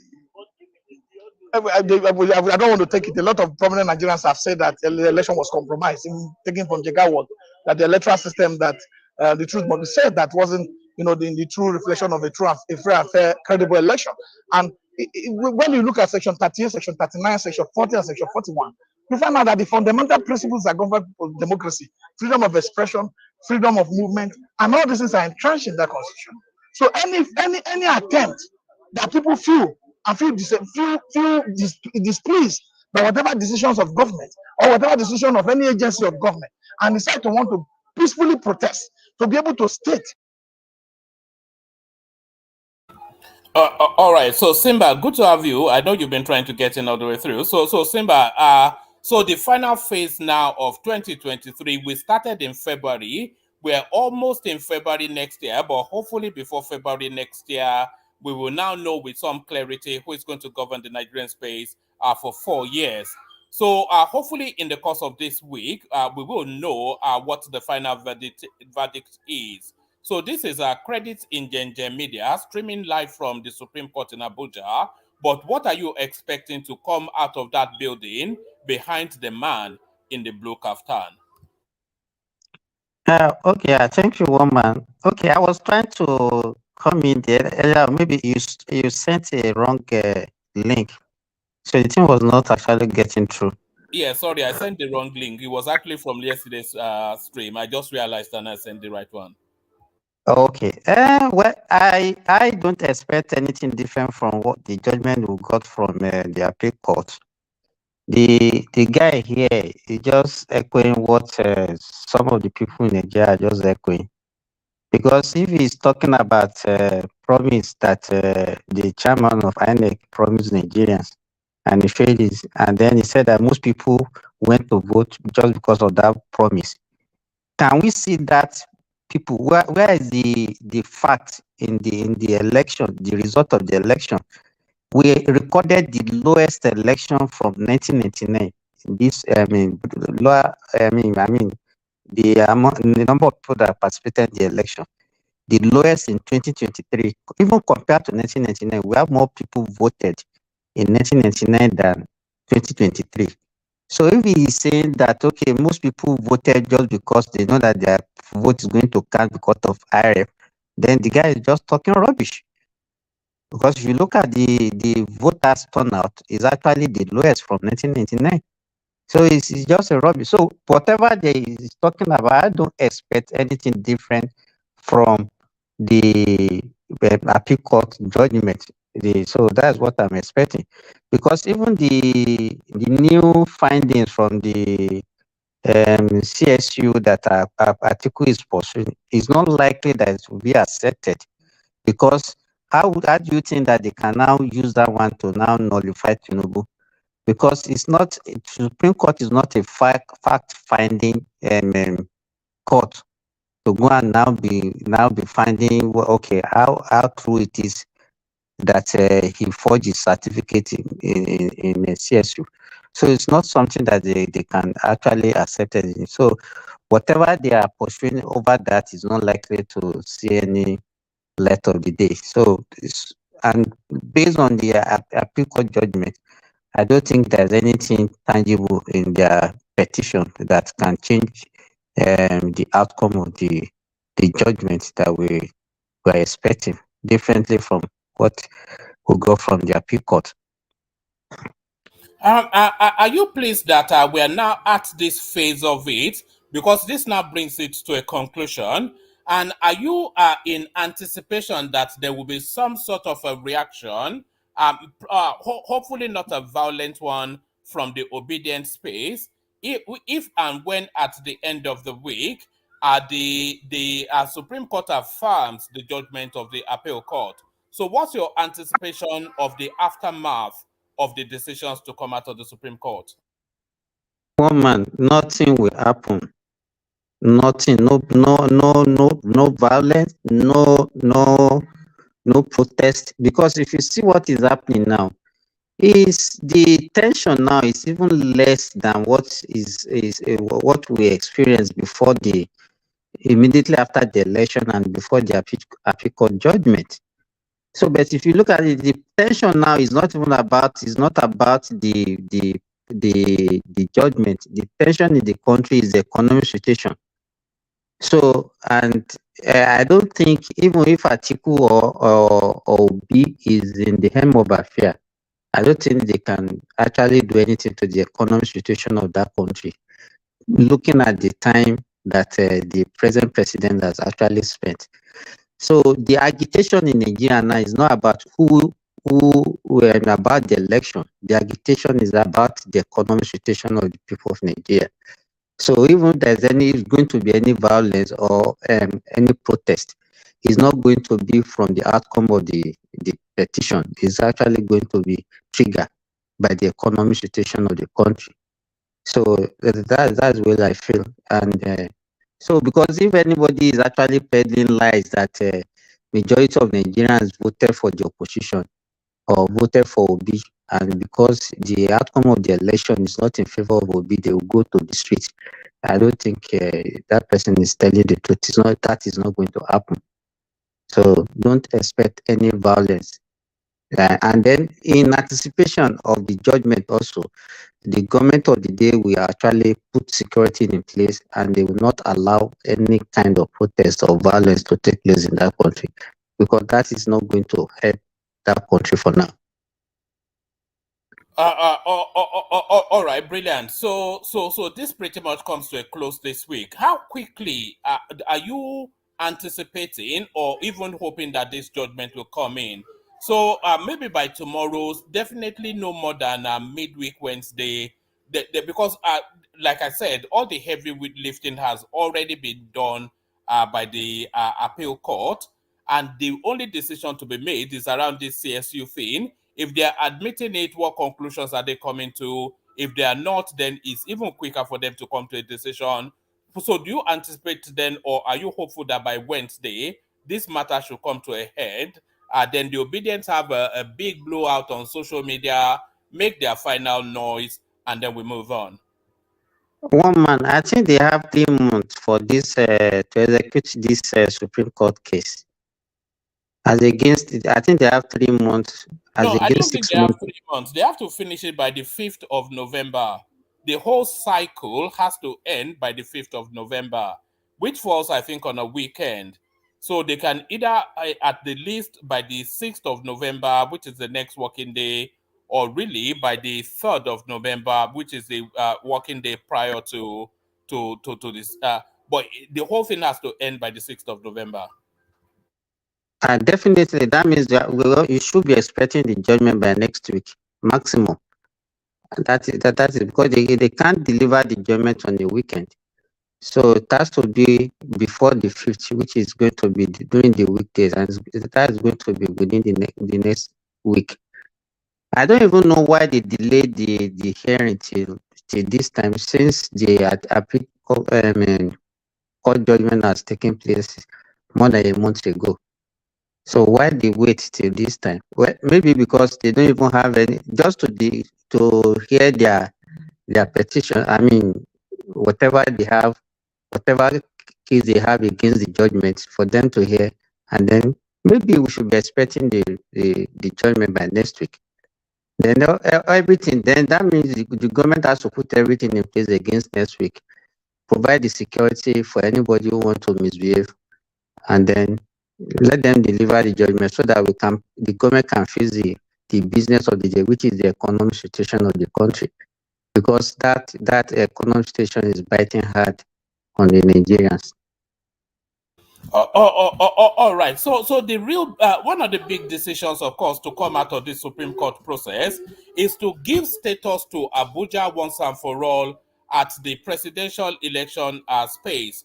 So, for the purposes of elections, presidential elections, does Abuja have the status of a state or not? Or is it a standalone that somebody has to win outrightly before they become president, or get 25% off? So that's the question that has always vexed the electoral process, but that decision to come in now. Exactly. In fact, if there is one reason why I wanted that judgment, I mean, this petition to get to the Supreme Court, is that case of Abuja, so that once the Supreme Court made that judgment on that, then it becomes a law. And so that means we have put that one to rest. So in the next cycle of election, nobody will be going to court just because of this kind of case.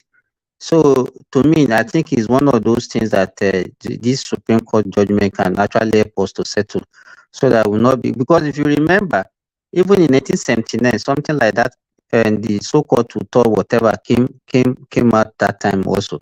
So by this time around, if we have laid that one to rest with this Supreme Court judgment, then it's going to be one of the landmark things, so that all the doubt, all the questions about the status of Abuja based on election, one man, not the Supreme Court cannot pronounce Abuja to be a state. Abuja can never be a state. But based on the election, they can determine the status that Abuja will assume for election purpose. And once they determine that, it becomes a law. So I think it will put that one to rest, and nobody will be talking about it again. All right, Simba, let's watch a few more minutes of this, and then you give us your final closing remarks, and then we'll wrap it up. So let's just listen to a bit more. That their right must be given the due attention that is required. It's within the ambit of the law. And that is welcome. Thank you very much, Mr. Peter Ame. Thank you, Chief Peter Ame. Once more. Much. Thank you. Thank you. Can't continue like this. Nigeria should not be built on what is not working. Abagamba. Babu's everybody now.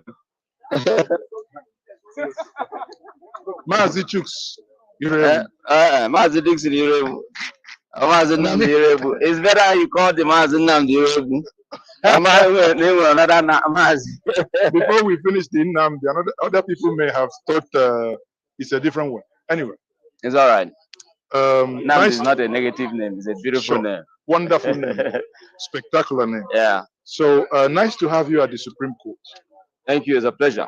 So what's your view so far? Coming in, you saw a lot of security, as usual, or did you expect anything different? Yeah, expected anything different. First, the Supreme Court shares the same environment with the villa. Yes. So it's expected naturally, therefore, that the security will be a lot more stricter than what it was, and it was really. But getting here to now know that there is even a decision on strictly to follow the list and all of that before you can get entrance and all of that is the Supreme Court. We didn't expect anything less. But I thought, with the kind of public interest that this has generated, and indeed that the Supreme Court, being the final arbiter, should be a lot more flexible and allow the interests of the Nigerian people see justice, on its journey. Let it not be evasive. For once, can't we just function as sane, intelligent, human beings? Must we do everything like it's some secret? It's not a secret. Whatever process that we're asking for, we're here because we want the good of the nation. So the Supreme Court ought, for me, from my opinion, ought to have been a lot more flexible than what I'm seeing. But let's see how it goes. I hope that this whole processes will eventually give us justice. That's what's important. Let it give us justice. That's what the Nigerian people want. So, so far, you have seen some prominent people, go into the courts. We've seen Ganduje. We've seen your good friend Nehu Ribadu. Yes, the chief of staff to the president too. I saw them. Of course, they're the boss. They're the big boys in town. So they naturally they're all now inside the court. Yeah. What is your expectation coming out? What do you expect will happen in court today? I had a conversation with Vincent Otokubu, who is one of the legal representation of the Labour Party. He is of the opinion that Nigerians might even be surprised that today the Supreme Court may even deliver judgment. That is not only hearing, that they can hear and deliver judgment and say, their reasons will be given later. But having followed keenly as a keen observer from the appeal court to here, what do you, as a Nigerian, expect? listen, the truth is that I'm a Nigerian who has lived almost all his life in Nigeria. So I'm not one of those Nigerians who eloped and eventually probably found their way back home. No, I am thoroughly based here. So I'll tell you that this is our story. The worst we have seen in Nigeria is that we had a president who the Supreme Court affirmed his presidency even when his identity and his school cert as he presented was questionable. And that president served for 8 years and nothing happened. So heaven didn't fall. You see, but this one is a peculiar case. We have a case here of integrity. We have a case of forgery here where the number one citizen of the nation, who is supposed to be the marketer in chief of the nation, is said to be a forger, is said to have questionable educational certificate and all of that. And so for us, first of all, that is something that should concern all Nigerians, including their law justices, because they are Nigerians first before being judges of the Supreme Court. So that is the case here. But are we going to be surprised if the worst happens? Like you said, oh, if for instance they now wake up here and give us judgment and say, oh, they will now, revert to us later and all that. Well, it won't be a surprise. We have seen the worst. However, I haven't lost hope in Nigeria. We just need to uphold this value that should be resident in our heart, that this is our land. However it be in our land, we can fix it. If we are facing a situation today where we are having a forger as president, one day the constitution also provides for when his tenure will elapse. So we shouldn't give up on our nation because of a few bad eggs, a few bad criminals that have captured power. That's not what should happen to us. But however, I'm not expecting a miracle from the Supreme Court. I'm not, sincerely. I just want to hear them say that the system of election in Nigeria henceforth should be grab it and run with it. And then you can be anything. And then they should stop harassing Yahoo Yahoo. If they uphold this, then the Yahoo Yahoo boys should be allowed to function. It's as simple as that. If we don't do that, then there's no. All right. If there's any Yahoo Yahoo taking place, I think we already know where that Yahoo Yahoo is coming from. Because, of course, Wale Soyinka told us. So the Yahoo Yahoo taking place, we know where it's coming from. These recent elections. It's unfortunate that because the two things happened, first of all. One party took over the labor movement, which is one of my favorite movements also. And then it became a regional party, more than, whereas it was a marvelous breach into the established two camps. Peter Obi achieved something remarkable there, that he broke that mold. Yes, however, he did not win the election. In addition, my own organization has a monitoring unit. You know the one I'm talking about. And so I could say categorically that Peter Obi's party came third, not even second. And that the leadership knew it. But they wanted to do what we call in Yoruba, Bajue. That is, you have. So there it is right there. They wanted to do what in Yoruba land we call Bajue. And all of that. And so for us, first of all, that is something that should concern all Nigerians, including their law justices, because they are Nigerians first before being judges of the Supreme Court. So that is the case here. But are we going to be surprised if the worst happens? Like you said, oh, if for instance they now wake up here and give us judgment and say, oh, they will now, revert to us later and all that. Well, it won't be a surprise. We have seen the worst. However, I haven't lost hope in Nigeria. We just need to uphold this value that should be resident in our heart, that this is our land. However it be in our land, we can fix it. If we are facing a situation today where we are having a forger as president, one day the constitution also provides for when his tenure will elapse. So we shouldn't give up on our nation because of a few bad eggs, a few bad criminals that have captured power. That's not what should happen to us. But however, I'm not expecting a miracle from the Supreme Court. I'm not, sincerely. I just want to hear them say that the system of election in Nigeria henceforth should be grab it and run with it. And then you can be anything. And then they should stop harassing Yahoo Yahoo. If they uphold this, then Yahoo Yahoo boys should be allowed to function.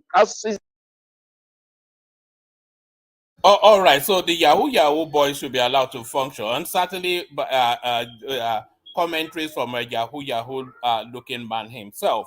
But let's welcome Remy to make his commentaries, and then after Remy, Simba can close it off with a final comment, and then we wrap it up after that. Remy, good to see you. Okay, good afternoon from here. I've not been following the proceeding because I just returned from work. So I thought you had doing. But what I've learned is that the APM case has been withdrawn and has been dismissed. This man you are showing the video, in fact, I don't know who is interviewing him and in front of the Supreme Court. I think it's high time that the Nigerian system will, how to say, I don't know whether to punish or maybe censor some people. The way they talk is just too terrible. Just on national TV, you are calling your sitting president a forger. I think democracy is really, really good, man. It gives everybody opportunity to express their mind.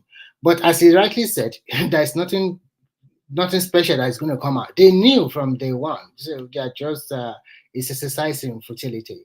So I think are they going to give the judgment on whether they are going to consider the document Atiku submitted today?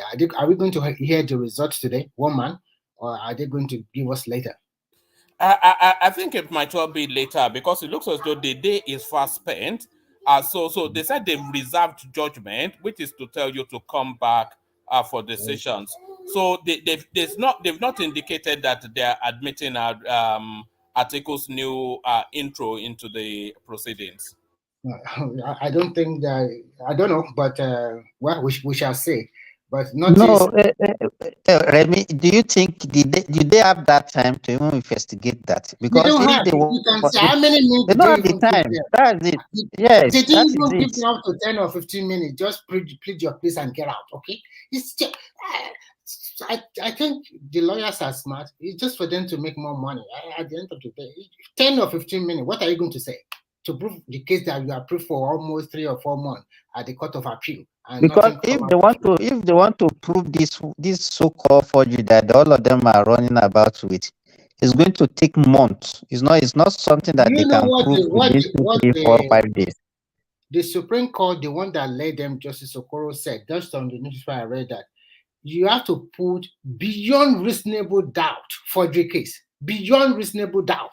So that means he's trying to tell them, go back to High Court and start from High Court before you come to Supreme Court. That is exactly what he's trying to tell them. For me, yeah, beyond reasonable. They are not the first person that we hear. So you should have started from the High Court. And to be frank, I don't think they should accept that estimate because you have a lot of days. Why don't you include it when you are going to tribunal that is what you want? And this kind of situation is also pre-election case, to be frank. So whatever, why don't you include it at the tribunal so that they can judge you there? Why now? They are telling us a new evidence. No, it's not done that way. This is not a new evidence. There has been a court case about it in 1999, 2000, 2001, something before Tinubu also become a governor or after becoming a governor in Lagos State. There has been something like this before. So, but whatever the case might be, the status quo will remain. He's going to be the president for 4 years, whether they like it or not. And I think if I were him, I would also deal with some people. You have to deal with them. They cannot just be talking anyhow. That's my take for now. All right, brilliant, Remy. So I was going to give Simba the final word, but I think his system drops. So just say a few more words to close us out, and then we wrap it up. We'll reconvene for our later session, of course. A lot of the conversations will be around what happened today, but give us the final remarks, Remy, and we shut it down from there. Okay, I think the beauty of democracy is that at the end of the day, they have opportunity to go to the Supreme Court and appeal their case from the tribunal, which it's supposed to be. It's not eating the policy, the policy unnecessarily. And this thing that the Supreme Court have done today, speeding up the cases and this just the way they're supposed to do. And I think at the end of the day, it's good for Nigerian democracy. And at the end of the day, it's also good that we have an election and we have new set of leaders that have come in, whether some people agree that it is good or not good because of high rev or no high rev. I think the nation is forging ahead.